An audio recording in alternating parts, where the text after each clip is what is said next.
Hello students, સ્વાગત છે તમારું મારી આ યુટ્યુબ ચેનલમાં જેનું નામ છે જીટીયુ સ્ટુડન્ટ્સ. તો ફ્રેન્ડ્સ, આજે છે તારીખ 13 નવેમ્બર અને આજના રોજ જીટીયુના તરફથી જે ડિપ્લોમા એન્જિનિયરિંગવાળા જે સ્ટુડન્ટ્સ છે એની માટે 2 સર્ક્યુલર આવેલા છે. સૌથી પહેલું સર્ક્યુલર જે છે આ છે અને બીજું જે સર્ક્યુલર છે એ કંઈક આ છે, રાઈટ. તો આ બંને સર્ક્યુલર શું છે એ આપણે સમજીશું અને એઝ અ ડિપ્લોમા સ્ટુડન્ટ્સ આ બંને સર્ક્યુલર જે છે એ તમને ખબર હોવી જોઈએ. ઓકે. અને આના પહેલાંના વિડીયોમાં એટલે કે ગઈકાલે જે આવી રીતે ડિપ્લોમા એન્જિનિયરિંગ સેમિસ્ટર 3 માટે સર્ક્યુલર આવેલું હતું એ આપણે વાત કરી લીધી છે, રાઈટ. તો એ સર્ક્યુલર કોના રિગાર્ડિંગ હતું? તો કે તમારી એક્ઝામની ડેટ જે છે ચેન્જ થઈ છે. ઓકે. તો એના રિગાર્ડિંગ હતું. તો હવે ડેટ કેમ ચેન્જ થઈ છે તો એ અગર તમારે જાણવું હોય તો એ વિડીયો ડિસ્ક્રિપ્શન બોક્સમાં તમને મળી જશે.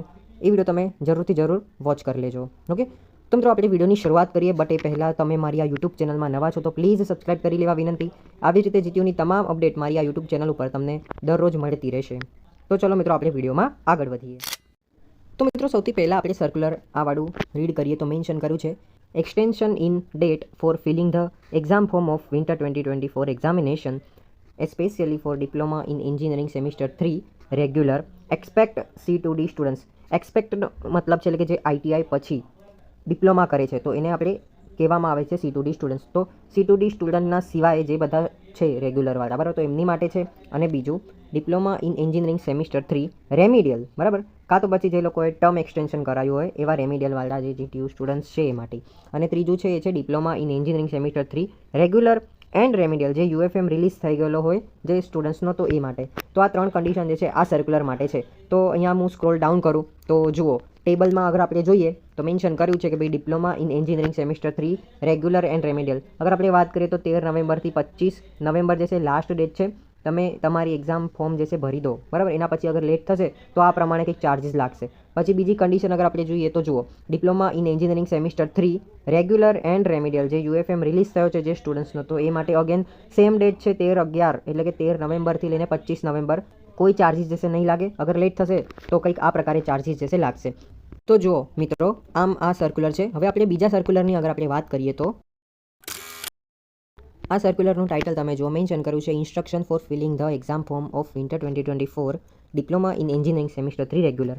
આમાં મેન્શન કર્યું છે કે C2D સ્ટુડન્ટ્સ ઓનલી, એટલે કે અગર આપણે જોવા જઈએ તો તમે રેગ્યુલરવાળા સ્ટુડન્ટ્સ છો કે પછી C2D વાળા સ્ટુડન્ટ્સ છો, બંને માટેનું એક્ઝામ ફોર્મ જે છે આવી ગયું છે, રાઈટ. તો તમે ધ્યાન રાખીને એઝ સૂન એઝ પોસિબલ તમે આ એક્ઝામ ફોર્મ ભરી દો, રાઈટ. અગર લેટ થશે તો પ્રોબ્લેમ થશે. ઓકે. તો જુઓ, આપણે ડેટની અગર આપણે વાત કરીએ તો મે બી સેમ ડેટ નથી, કેમ કે જુઓ C2D વાળા જે સ્ટુડન્ટ્સ છે તો એ લોકોની માટે 21 નવેમ્બર જે છે એ લાસ્ટ ડેટ છે. ઓકે. મેન્શન પણ કર્યું છે કે diploma in engineering semester 3 regular newly 2024 enrol C2D students only. જુઓ, જોવા જઈએ તો 14 નવેમ્બરથી જે છે તમારું એક્ઝામ ફોર્મ ભરવાનું સ્ટાર્ટ થઈ જશે અને 21 નવેમ્બર લાસ્ટ ડેટ છે, બરાબર. અગર એનાથી લેટ થશે મિત્રો તો શું થશે? પેનલ્ટી લાગશે, બરાબર. તો પેનલ્ટી પ્રમાણે અગર જોવા જઈએ તો અગર કોઈ નવા સ્ટુડન્ટ્સ છે જેમને ના ખબર હોય કે પેનલ્ટી શું હોય તો હું તમને ઇન્ફોર્મ કરી દેવા માંગીશ કે સૌથી પહેલાં અગર ડેટની અગર આપણે વાત કરીએ તો 14 નવેમ્બરથી 21 નવેમ્બર અને બીજી જે છે એ છે 23 નવેમ્બરથી લઈને 25 નવેમ્બર, બરાબર. તો આ ડેટ્સમાં તમારે ફીસ જે છે પેમેન્ટ કરી દેવાનું છે. ત્યાં સુધીમાં તમારી પેનલ્ટી નહીં લાગે. અગર લેટ થયું એનો મતલબ એવું કે 26 નવેમ્બર 28 નવેમ્બર થઈ ગઈ, બરાબર, તો તમને કેટલું થશે પેનલ્ટી? 500 રૂપિયા. અગેન જો તમે લેટ કરો છો મિત્રો, બરાબર, તો 29 નવેમ્બર 30 નવેમ્બર થઈ ગયું તો તમને 1000 રૂપિયા સુધી પેનલ્ટી લાગી શકે છે. અને જો અગેન હજી લેટ થયું 1 ડિસેમ્બર 2 ડિસેમ્બર તો તમને 2000 સુધીની પેનલ્ટી લાગી શકે છે. અને મેઇન એક વસ્તુ મિત્રો કે તમે જ્યારે જીટીયુના સ્ટુડન્ટ પોર્ટલ ઉપર લોગિન કરો છો, રાઈટ, અને તમે ભૂલી ગયા કે મારે ABCID એડિટ કરવાનું હતું અને એડિટ કરવાનું કદાચ ઓપ્શન નથી આવતો, રાઈટ. તો હવે આવી કન્ડિશનમાં શું કરવાનું? બરાબર. કેમ કે ઘણા C2D સ્ટુડન્ટ જે છે મને ઇન્સ્ટાગ્રામમાં મેસેજ કરી રહ્યા છે આના રિગાર્ડિંગ. તો ડોન્ટ વરી.